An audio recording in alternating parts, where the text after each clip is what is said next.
Revelation 649. From the 1st of November 1938. Willingness to believe. Influence of the good spiritual forces. The persistence in faith is unspeakably blissful for the soul.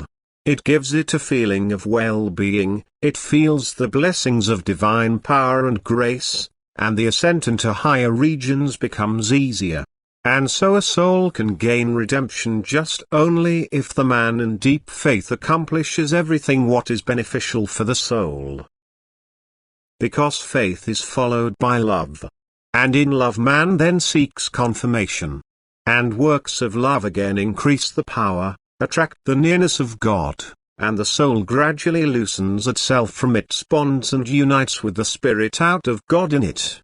For all progress can only take place when the soul separates itself from the desire that has captivated it so far. When it desires nothing else than to be with God, then every striving will be easy for it and will certainly lead to the goal.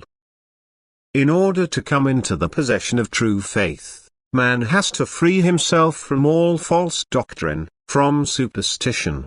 He must try to entrust himself to the highest being, which he cannot deny intellectually, and ask this being for spiritual enlightenment. Then already the right faith will be offered to him in a palatable form, because if man wants, then he is already on the right way, as soon as he inquiringly turns in free will to the highest entity. Only the one who is so completely faithless that he does not want to acknowledge anything and looks at and accepts the life around and within him indifferently. His heart is very hardened and does not come closer to faith so easily. He, too, will hear about the faith and the teachings of Christ, but he will reject everything and arrogantly consider himself to be knowledgeable and discerning, while ridiculing others.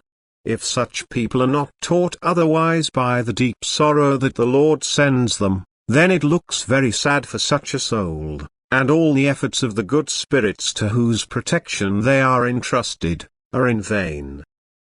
It is an unparalleled struggle for such souls remaining in faithlessness, and the utmost means have to be used to dissuade them from their blinded thinking. Whereas a believing earthly man triggers indescribable joy in the kingdom on the other side and stimulates the good spirits to ever greater activity of love for the souls entrusted to them. The slightest concession on earth is used to influence the train of thought of man, and thus even faithless people will often feel prompted to think about the most unsolved problems.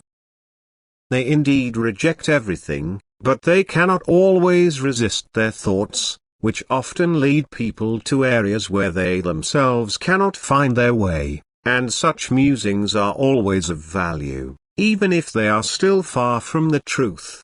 And is the human being still so much devoted to the world?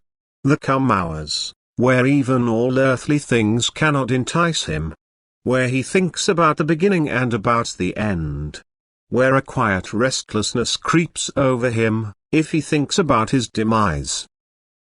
If nothing in life could change him, the thought of death will shake him out of his rigidity of mind, in a less than pleasant way, but then it can be built upon by the spiritual forces caring for him. And good to him who gives in to the admonitions in him, who still deals with everything at the end of his days what can lead him to faith, and who still seriously repents in earthly life what he has missed and asks God for his help and his mercy. The Father will lovingly meet him in his last hour and bless him. And his struggle in the hereafter will be easier. Amen.